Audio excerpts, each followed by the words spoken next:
छात्र नेता निर्मल चौधरी के समर्थन में उतरे सचिन पायलट।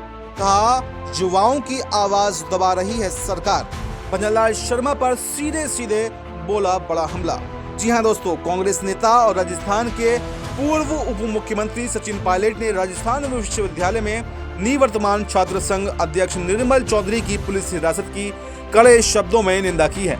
पायलट ने कहा कि बीजेपी सरकार अलोकतांत्रिक तरीके से युवाओं और छात्रों की आवाज दबाने का प्रयास कर रही है, जो बिल्कुल भी स्वीकार्य नहीं है।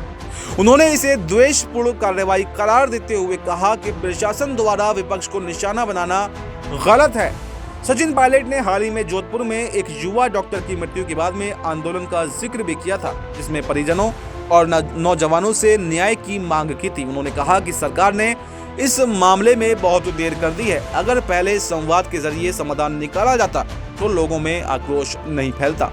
एक सप्ताह तक धूप और बारिश में प्रदर्शनकारियों को बैठना पड़ा, जो सरकार की असंवेदनशीलता को दर्शाता है।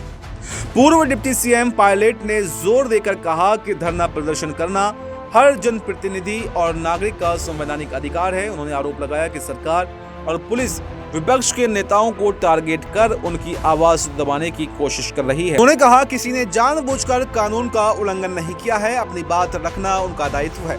उन्होंने ऐसी कार्रवाई को बदले की भावना से प्रेरित भी बताया है। उन्होंने सरकार के कामकाज के रवैये पर भी जमकर सवाल उठाए हैं। उन्होंने कहा कि व्यवस्था में खामियां हैं और प्रशासन का लापरवाह रवैया ऐसी घटनाओं को लगातार राजस्थान में जन्म दे रहा है।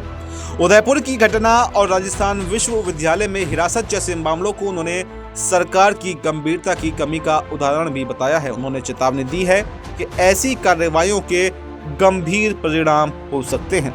पायलट ने कहा कि कांग्रेस ऐसी अलोकतांत्रिक कार्रवाइयों का पुरजोर विरोध करेगी। उन्होंने सरकार से संवाद और समझाइश के जरिए समस्याओं के समाधान की अपील भी की है। उन्होंने कहा कि ताकत का दुरुपयोग कर आज आवाज दबाना लोकतंत्र के लिए खतरनाक है और भजनलाल शर्मा से अगर कुर्सी नहीं संभल रही है तो फिर वो इस्तीफा दे सकते हैं। तो ये देखना काफी दिलचस्प होगा कि आखिर जो दिन ब दिन राजस्थान की राजनीति गर्माती जा रही है और वार पलटवार का दौर कांग्रेस बीजेपी में जारी है, तो क्या वाकई समय से पहले राजस्थान के अंदर भजनलाल सरकार गिर सकती है और क्या कांग्रेस की सरकार एक बार फिर से बनती हुई दिखाई देगी और क्या सचिन पायलट ही इस बार सीएम चेहरा होंगे और क्या राज्य की कमान संभालते हुए दिखाई देंगे।